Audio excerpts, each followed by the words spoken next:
대표님, 혹시 지금 바쁘세요? 아니요, 왜요? 저 요새 집 보고 있는데 뭘 체크해야 될지 모르겠어요. 집은 진짜 신중하게 골라야 해요, 피디님. 아무렇게나 고르면 최소 인테리어 비용 몇천 원 더 드는 경우 아시죠? 그럼 제가 집도 잘 고르고 인테리어 비용도 많이 아끼는 체크리스트 알려드릴게요. 집을 딱 보러 갔어요. 가장 주의 깊게 봐야 하는 곳이 어딜까요? 바로 주방입니다. 주방은 인테리어의 꽃이라고 할 수 있는 부분이죠. 먼저 주방을 보고 동선을 확인해야 하는데요. 냉장고, 싱크대, 쿡탑 이 세 개의 위치가 동선을 결정해요. 이런 동선이 맞지 않으면 그럼 어떻게 해야 돼요? 만약에 그 집에 다른 거는 다 마음에 드는데 주방 레이아웃이 조금 마음에 안 든다고 하시면 그거는 새로 들어갈 가전기기라든지 기존에 재사용할 것들 체크해봐가지고 새로 레이아웃을 짜면 되긴 해요. 그리고 피디님, 주방에서 가장 중요한 것? 크기도 중요하지만 구조를 봐야 해요. 구조는 거의 바뀌지 않는 공간이거든요. 왜냐면 싱크대 위치나 배수구 위치는 불가능한 건 아니지만 크게 이동하기가 어려워요. 그래서 거의 구조는 고정값이라고 보고 진행하기 때문에 꼭 확인을 해야 돼요. 주방 구조가 11자형인지 기역자형인지 디귿자형인지 확인하고 마지막으로 아일랜드를 넣고 싶다면 넣을 수 있는 조건이 되는지도 봐야겠죠. 그러면 혹시 수납 공간도 고정값인가요? 하부장이나 상부장을 말하는 거라면 우선 기존에는 어느 정도의 수납이 가능한지 체크해보고 부족하다 싶으면 추가 리모델링을 할 수 있어요. 우선 하부장의 깊이, 코너 구조, 상부장의 높이 세 가지를 체크해야 돼요. 하부장 깊이가 얕으면 큰 냄비 수납이 불편하고 또 너무 깊으면 안쪽 물건을 꺼내기가 어렵죠. 코너장도 비슷해요. 구조가 주방인 기역자나 디귿자에서 꺾이는 경우 코너 부분이 생기기 마련인데 이때도 실사용률을 올리기 위해서는 안쪽의 폭을 꼭 체크해야 합니다. 상부장 높이도 너무 낮으면 정면에서 주방이 답답하게 느껴질 수 있어요. 그 다음은 배관 위치예요. 주방 구조를 바꾸려고 할 때 가장 많은 영향을 주는 곳이 싱크대 배수 배관이거든요. 특히 배수관을 건드릴 때는 물이 자연스럽게 흘러야 해서 경사를 미터수에 맞게끔 잘 올려줘야 돼요.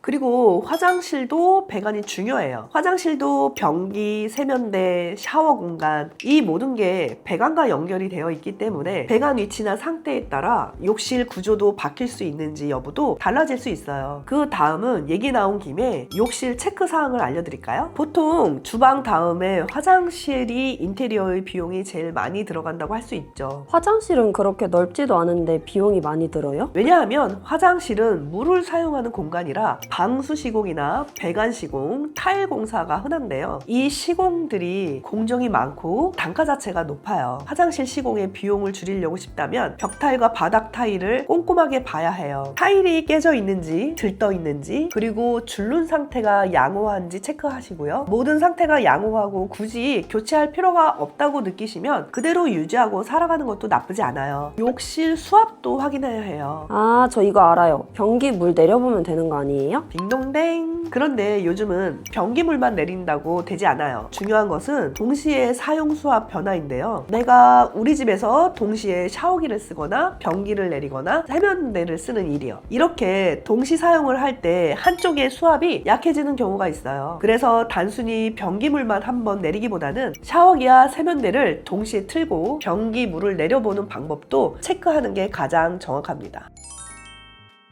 자, 다음으로는 거실로 옮겨볼까요? 바로 벽지 상태를 확인하는 겁니다. 벽지는 제가 인테리어 하면서 어차피 다 뜯을 텐데 굳이 확인이 필요해요? 벽지 단순한 오염을 보라는 게 아니에요. 벽지는 과거 누수 이력을 볼 수 있는 가장 쉬운 단서라고 할 수 있거든요. 벽지 색이 부분적으로 다르거나 울어 있는 경우, 물 얼룩 자국이 있거나 들떠 있는 경우 이런 흔적이 있는지 꼭 확인해 봐야 해요. 보통 창문 주변이나 베란다 벽, 천정 근처에서 많이 발견됩니다. 벽지를 봤으면 바닥도 봐야죠. 바닥은 진짜 사전 점검을 꼭 해야 돼요. 바닥 교체 비용이 굉장히 많이 들거든요. 기존의 바닥재를 살릴 수 있다면 그대로 가져가는 것이 큰 비용을 아끼는 방법 중에 하나이긴 해요. 바닥 점검은 크게 어렵진 않아요. 걸어 다니면서 삐걱거리는 소리가 나는지, 일부 구간이 들떠 있는지, 아니면 심하게 벌어져 있는지, 곰팡이가 썰어가지고 변색이 되어 있는지 이렇게 4가지 위주로 셀프 체크를 해볼 수 있어요. 그 다음은 내력벽 유무를 확인하는 것이에요. 가장 중요한 건 도면을 확인해 보면 됩니다. 구조 도면에 하중 표시가 되어 있는 벽은 내력벽 확정. 관리사무소에서 단위 세대 평면도를 보면 내력벽, 비내력벽 확인이 됩니다. 내력벽을 어떻게 주변 인테리어와 함께 자연스럽게 느낄 수 있게 할지는 참 항상 고민인데요. 큐드 디자인은 내력벽도 완벽한 디자인적 요소로 잘 이끌어낸 사례가 있어요. 바로 청담루의 시공 사례인데요. 기존 방을 확장하면서 철거가 불가능했던 내력벽이 주방과 거실 사이 한가운데 있는 상황이었어요. 그 내력벽을 주방에 시공한 같은 세라믹으로 덧대가지고 기둥에 조명도 설치하면서 집 중앙에 있는 디자인 오브제 같은 느낌으로 살리는 식으로 시공했답니다. 이렇게 내력벽을 인테리어의 요소 중에 하나로 살리는 것도 하나의 방법입니다. 그 다음으로는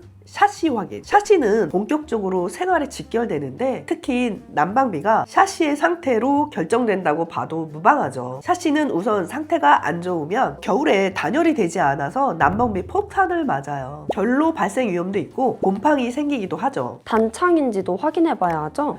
맞아요. 우리 PD님 그래도 이사 간다고 좀 알아보신 거 티가 나네요. 베란다 확정이 되어 있는데 단창이라면 겨울에 보온이 잘 안 될 가능성이 높아요. 그리고 거실에서 확인할 수 있는 거 한 가지 더. 바로 체감과 방향 확인이에요. 집의 체감 온도와 생활 만족도를 결정하는 가장 중요한 요소 중 하나입니다. PD님, 집 방향은 어느 방향이 좋은지 아세요? 남향이요. 맞아요. 남향은 거의 모든 분들이 선호하는 방향인데요. 겨울에 햇빛이 깊게 들어와서 난방비 아끼기도 좋고 낮 동안 집 내부의 온도가 안정적으로 유지돼요. 현장에서 정확히 확인하는 방법이 있어요? 그럼요. 현장에서는 거실 창을 기준으로 확인하면 돼요. 맞은편 건물에 의해 빛이 막히는지도 보고 스마트폰 나침반 외부로 방향을 확인하면서 정확히 남향이 맞는지 점검하면 되죠. 그 다음에는 벌레 확인하기. 근데 벌레는 안 보이면 확인 못하지 않아요? 수납장 안쪽을 확인하면 바로 답이 나오죠. 집 상태를 가장 솔직하게 보여주는 공간이 바로 수납장 안쪽 공간입니다. 붙박이장이나 싱크대 아래에는 습기가 모여있기 쉽고 어두운 환경이잖아요. 그래서 벌레가 가장 먼저 생기는 공간이에요. 그리고 여기까지는 심증이었다고 치면 가장 확실한 물증을 잡는 방법이 있어요. 바로 바퀴벌레 약이나 끈끈이 트랩, 벌레 퇴치제의 흔적을 찾아보기. 이 중 하나라도 발견되면 바퀴벌레나 다른 벌레 문제 때문에 설치해 뒀다고 보면 되는 거죠. 마지막 10번째 체크리스트. 최종적으로 이 부분들 체크까지 하면 완전 끝이에요. 바로 집 구석구석 자잘자잘한 하자를 미리 체크해 두는 건데요. 큰 부분만 보는 게 아니라 세심하게 체크해 둬야 미리 인테리어 시공 전에 부분 시공을 하고 들어가기 좋죠. 아무리 전문가들이어도 놓치는 부분이 있기 마련인데 입주하는 사람이 체크해 두고 고쳐달라고 하면 더할 나위 없이 좋겠죠. 더 봐야 되는 곳은 어디예요? 심각한 곰팡이가 있는지 확인하고 바닥 모서리나 실리콘 마감, 창틀, 문 청결 상태도 봐야 하고요. 싱크대 아래의 청결도나 누수, 그리고 화장실 수전의 벗겨짐, 이 정도는 상태를 알고 진행해야 합니다.